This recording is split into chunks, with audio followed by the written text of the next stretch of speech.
This is something that I do, and maybe I'll get your. This is maybe a business. Can ethics. I stand up? Yeah, sure. Yeah. This is kind of a business ethics question here for you. But all these people, reach out to you, and sometimes you have to say no. Absolutely. And I had a very hard time with that, and even I'm talking as early as before you showed up. Yeah, right. About 5:30. I'm talking to my beautiful wife. Right. Who's beautiful lady. Right. And she said, "Wonderful, look, Mom." And she is. We have 5 kids. Congratulations. And thank you so much. And I have a lot of. This month we booked 4 speaking events. Well, to quote my main man Warren Buffett, if you add something into the cup, you got to take something out of the cup. Right. Otherwise it's going to overflow. Right. So my wife always asks that question: what comes out?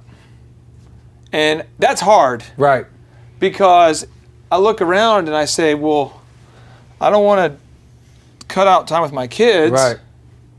And I don't want to not work out. And I don't want to. And so I end up doing all these things. And what I do, this is where I make my mistake.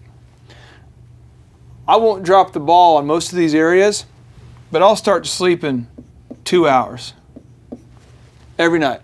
2 hours, 2 hours, 2 hours, 2 hours, 2 hours. And then the body starts to suffer. Mm-hmm. And that's how I get out of balance. I know some people looking at this might say, man, body's not an issue for me, but maybe, man, I'm spiritually out of whack or financially out of whack. What would you say to somebody who's struggling with that focus? Because I know it's a challenge for you.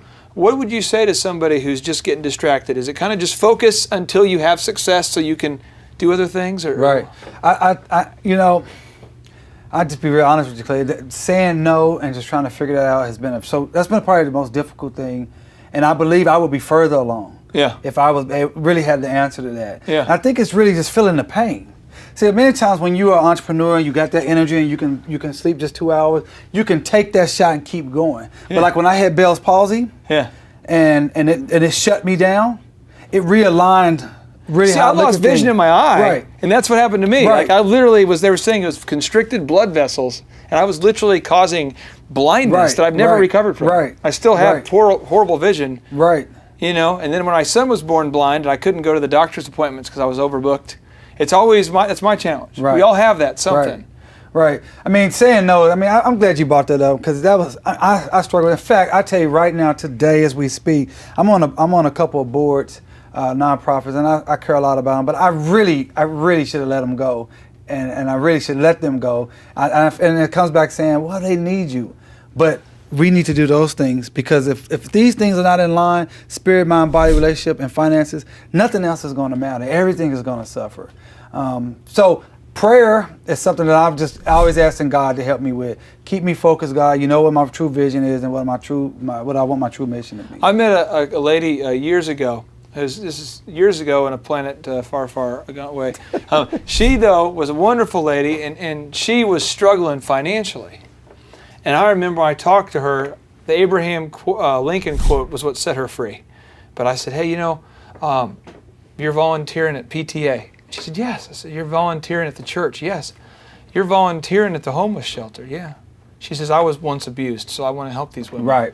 And I said, so you're also you're helping your daughter. You're picking your daughter up if you went to visit her daughter in prison. You're visiting your daughter in prison. You're doing all these things. But Abraham Lincoln says the key to helping the poor is to not be poor. Right. And I think it's a cultural phenomenon that if we come from poverty, I say we come from poverty. Right.